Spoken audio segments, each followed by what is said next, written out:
کئی چیزوں پہ استغفار ہوتا ہے، کئی چیزوں پہ، اور استغفار کا نفع ملتا ہے۔ کیا نفع ملتا ہے؟ وہ سورہ نوح کی آیت نمبر 10، 11 اور 12 میں اللہ نے بیان فرمایا کہ استغفار صرف گناہ سے معافی چاہنے کا نام نہیں، بلکہ استغفار کا تمہیں فائدہ ملے گا۔ کیا؟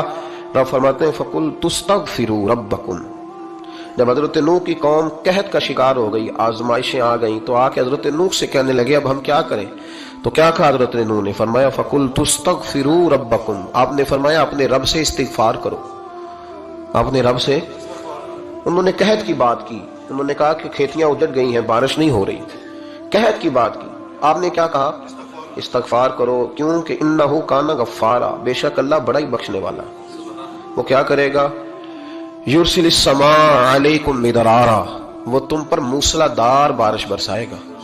جب تم استغفار کرو گے تو اللہ موسلا دار بارش برسائے گا، ویمددکم، اور وہ تمہاری مدد کرے گا۔